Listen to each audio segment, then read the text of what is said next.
We all want to get better at chess, but to do so without studying seems impossible. How could you do that? Maybe there's different ways you could go about it. You could say, oh, just sleep more, eat the right things, work out and exercise, but these are the things we're going to be covering in today's video. In today's video, we'll be looking at the simplest way to boost your elo, especially if you're a low-rated player, and that is by blundering less. In this video, I'll be looking at 5 games played by viewers, myself, and one even from very strong master players, just to showcase the ideas I'm talking about here. So without further ado, let's just get into the first one. Here we go. The first game, we have Kamran Shirazi versus Jonathan A. Peters. Both extremely strong players. And this game was only 6 moves long in the US Championship back in 1984. So the opening's pretty normal. Why goes for this wing gambit? Basically, it's sort of similar to the Evans a little bit. You want to basically deflect Black's force from the center and take control of it yourself. But Kamran doesn't really know how to play it. He goes A3, typical of the wing gambit, but then here, after D5, this is one of the best moves. He decides to capture. After queen captures, he thinks, okay, I don't really know how to play this too well. I'm just going to get my pawn back. And he immediately makes a mistake because he wasn't looking at his opponent's threats. His opponent immediately has this move, queen to E5 check. And as you can see, that hits the rook, that hits the king. You can't defend both. And Kamran tries in this position, resign the game. This just goes to show that blunders happen at every level. Not just to you or me, but even these extremely strong master players still are prone to making these silly mistakes. But how do you go about avoiding them?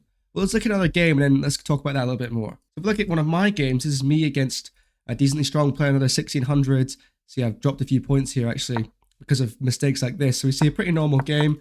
If you fast forward to the point I'm trying to show you here. So this is a point in the game. I've managed to get this skewer and I was actually playing really well. So my opponent takes on F2, basically trying to argue that if I want to capture, he would just take my bishop. I'm not winning his rook, but I played the best move, sliding my king over. My opponent moved his queen.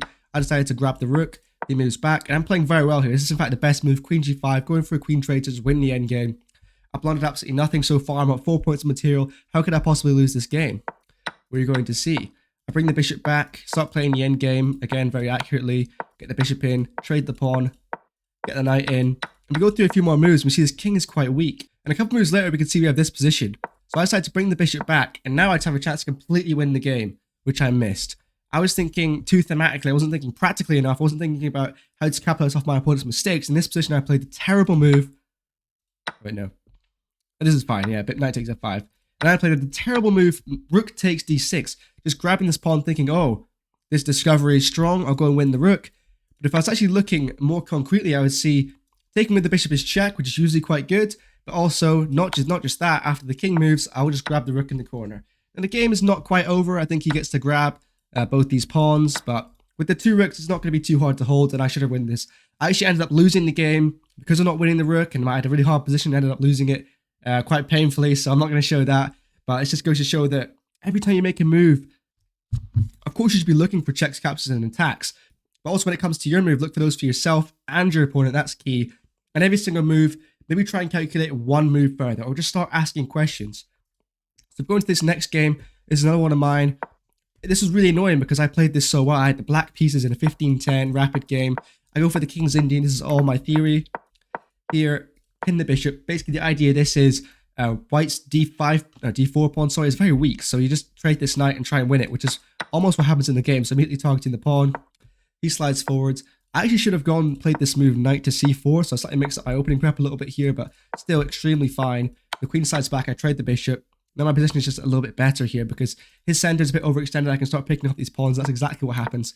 I bring the knight back, rerouting it. I can go to either of these very juicy squares. I choose this one, which is slightly worse, but the queen moves back and I just won a pawn. So my opponent has some counterplay here. He decides to get in, win the queen, I kick his knight out, and these are all best moves by me. I play this position excellently, bring the knight in, and here I decided to win a pawn. So I win this pawn, take it with the rook. And then I was just so focused on positional chess. I was focused on, oh, I'm outplaying this guy. I'm playing a beautiful game. What do? I was thinking, okay, how do I limit my opponent's counterplay? Which is not the right question. That's sort of maybe a tertiary question. Like the first thing you ask is, what are my opponent's threats? And what is he doing? So of course, he's threatening this b7 pawn. So I decide to defend it, which is good. I don't blunder there. But then this next move, my knight is hit. I can see that's defended, so that's fine. And instead of thinking, how do I get my other pieces into the game, which I should have been thinking, I was thinking, how do I limit my opponent's counterplay? And I blunder. I go king g7 to stop bishop h6, because of course, if I just go here, he had bishop h6 I didn't really like, so I was thinking, okay, how do I stop that? I decided to go king g7, didn't calculate one move further, and I lost the game to bishop d4 check. Extremely painful. Again, just goes to show you, every time you think about making a move, have to take 1 second to think what your opponent can do. Or are there undefended pieces in your position? So the alarm bell should have been ringing. I have this rook that's undefended. Whenever you have an undefended piece, it's very good to defend it. And that's why, in fact, the engine says the best move here is just rook to c8. These are sort of things that are immediately implementable in your games. Like, how many times are you going to have hanging pieces? How many times are you going to have hanging pawns? So I'm defending this one, and I miss one, and the game is just over. Of course, maybe at my level, especially being down a rook in this sort of position, I'm very likely to come back, especially because there's no back rank chances. Another thing I would say is just not to resign, which is what we do see in this game. This is a game from a viewer, actually, and he does a great job not resigning here, but he does make a little bit of a mistake. So Luitze playing the Sicilian defense, I'm not sure I would really recommend that to a player of his level. He is only 500 elo. Yeah, so immediately he does make a mistake. So this is what we call knowing the ideas of your openings. This is not like a middle game plan thing. I know this is a video about blunders, but I'm going to go into this game a little bit. This isn't even a middle game problem. Like, oh, know your openings. What does that mean? I meant to get a book on my openings, know everything? Well, no, that's not quite true. You know what got to know the idea of the Sicilian is? You're playing this flank pawn up. So in case white plays d4, you take that. That's the whole idea, because of course you have to control the center, and the c pawn controls the center from the side. So going for d6 here, going for some sort of classical Sicilian, but missing, he could have just captured this pawn, got the queen in the center, and probably attacked it. And then also, maybe his opponent was going for some sort of Smith-Morra gambit, but again, here you can just choose not to take the pawn. So we see he goes for this move d6. Let's see what his opponent does. Yeah, his opponent immediately starts clamping down on him, but he goes e5, a good move. Now he ends up in this sort of Benoni structure, where I just don't think he would know how to play that well. This position is extremely closed, and you really have to know what you're doing to navigate your sort of closed position, so going to be very hard to play for a player of his elo level. He's playing well here.